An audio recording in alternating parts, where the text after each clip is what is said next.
You are listening to Freedom for All podcasts.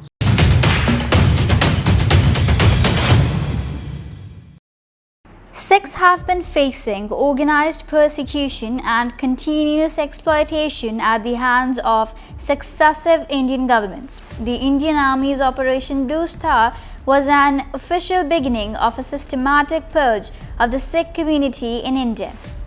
Continuous persecution of Sikhs in India has compelled them to strive for Khalistan. Sikhs movement for Khalistan has its roots in India's June 1984 military action Operation Blue Star against the Sikh Golden Temple in Amritsar, in which thousands of Sikh pilgrims were massacred by the Indian security forces and consequently resulting in the genocidal violence against Sikhs across India. Sikhs now come out around the globe to say that they have a clear case for right to self-determination on the grounds under United Nations Charter and Universal Declaration of Human Rights, and that they have a distinct and separate religious identity and language and have been subjected to genocide by India since 1984. Sikhs have sent out a message that they reject Hindutva rule over them and will not take a break until they are free. For this, thousands of Sikhs from across the globe, starting from the United Kingdom, took part in a referendum for an independent Sikh homeland, Khalistan, at the Queen Elizabeth Centre near the British Parliament on October 31, 2021, the day on which Indian Premier Indira Gandhi was assassinated in 1984 for ordering the Operation Blue Star to curb the Sikh movement. Thousands of Sikhs who took part in the referendum responded to the question, should Indian-governed Punjab be an independent country? A week before the referendum, the Sikhs for Justice released a new map of India showing not just Punjab but Haryana, Himachal Pradesh and several districts of Rajasthan and Uttar Pradesh as part of Khalistan. The new map depicts that the area would be cut off from India and made into the Sikh country Khalistan. In Rajasthan, Bundi and Kota have also been counted as Khalistan. It has been claimed that these parts would be cut off from India.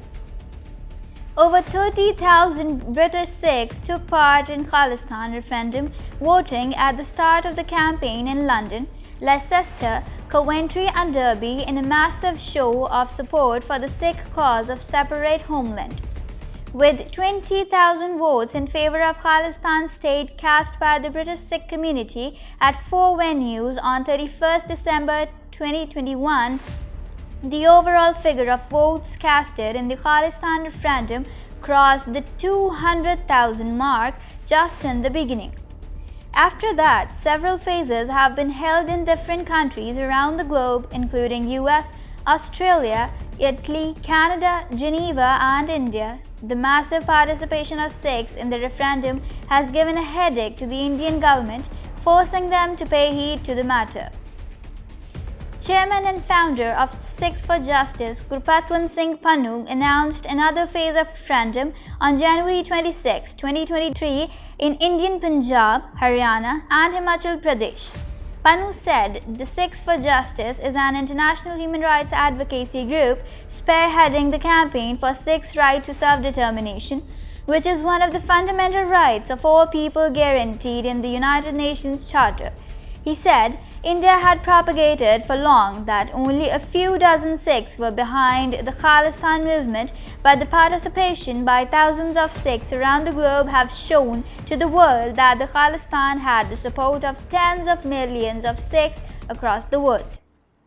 The organizers of the referendum said that although a non-governmental, non-binding referendum, the result would be used as the basis for the Sikh community to request an official binding vote from the United Nations on establishing the Indian-governed region of Punjab as an independent homeland for the indigenous people, of whom Sikhs are the single largest group.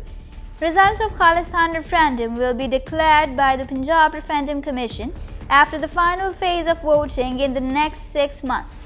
Findings of Khalistan referendum would be shared with the United Nations and international bodies as well to create a wider consensus.